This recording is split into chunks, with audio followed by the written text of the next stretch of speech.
officiers, sous-officiers, militaires du rang des forces armées et de sécurité, mes chers compatriotes. Demain, 20 janvier 2025, nous célébrons ensemble le 64e anniversaire de la grande armée malienne. Une armée forgée dans la lutte, dans les sacrifices et dans l'amour inébranlable de notre pays. En ce jour solennel, nous rendons hommage à celles et ceux qui ont donné leur vie pour que vive le Mali, qui ont fait face à l'adversité et à l'injustice en gardant toujours l'esprit de solidarité et de fraternité qui caractérise notre grande et vieille nation. C'est aussi un moment de célébration de notre force collective, un moment où nous réaffirmons notre volonté de défendre le Mali et son avenir. Ce jour revêt une signification particulière pour l'armée malienne qui, dans un contexte de crises multiples et de turbulences géopolitiques mondiales, s'est imposée comme un acteur essentiel de la souveraineté et de la sécurité de notre pays. Officiers, sous-officiers, militaires du rang, mes chers compatriotes,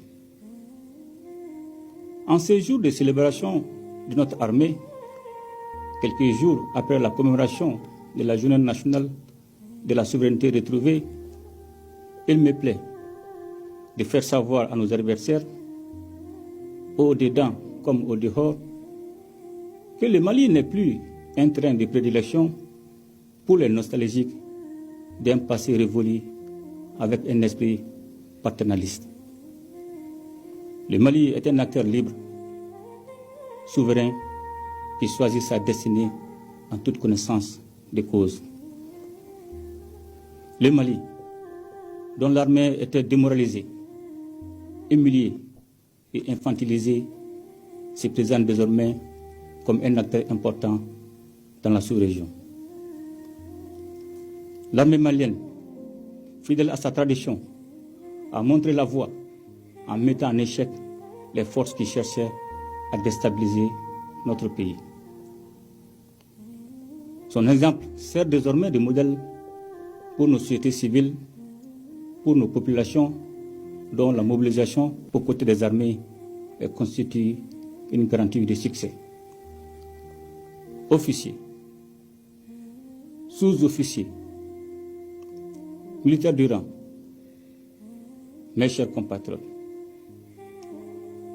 l'armée malienne est le fer de lance de notre lutte pour la liberté, pour la justice, pour la dignité. C'est grâce à l'armée malienne que nous avons pu renverser la tendance en reprenant le contrôle de notre territoire, repousser les assauts des forces impérialistes et terroristes. C'est grâce à l'armée, soutenue par le peuple, que le Mali reste debout, plus déterminé que jamais à tracer sa propre voie. La montée en puissance de notre armée au cours des dernières années est sans équivoque. Nous avons mené une profonde transformation sur les plans humains, doctrinal, organisationnel et matériel. La doctrine militaire des FAMA a été réformée pour faire face aux nouvelles menaces.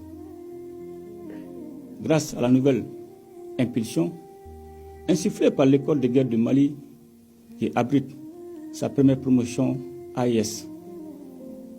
Nos chefs militaires sont aujourd'hui davantage conscients des enjeux, mieux préparés intellectuellement et pleinement capables de réfléchir en toute indépendance, sans ingérence extérieure. L'organisation de nos forces armées a été revue pour garantir une meilleure réactivité et une efficacité accrue sur le terrain. Nos soldats sont désormais formés selon des meilleurs standards. Ils sont dotés de matériel adapté à leur mission. En vue de consolider les acquis opérationnels de 2024 et envisager d'autres succès, le processus d'équipement des forces armées et de sécurité se perfectionnera en 2025 avec la mise en place d'une industrie militaire. Nous travaillons activement à l'installation d'usines d'armement avec des unités d'assemblage d'armes individuelles et collectives, de montage de véhicules tactiques légers, de fabrication de munitions et d'explosifs à usage civil. Pour magnifier le symbole de sacrifice de nos vaillants soldats tombés au champ d'honneur, nous poserons demain la première pierre du mémorial dédié à leur mémoire. Dans le cadre de son adaptation aux nouvelles menaces, l'armée malienne s'emploiera à l'acquisition de nouveaux équipements plus sophistiqués courant 2025. Nos infrastructures militaires, quant à elles, sont en pleine modernisation. Une nouvelle réorganisation opérationnelle s'est réalisée avec des bases avancées qui assurent un meilleur maillage territorial pour une présence renforcée de l'État sur tout le territoire.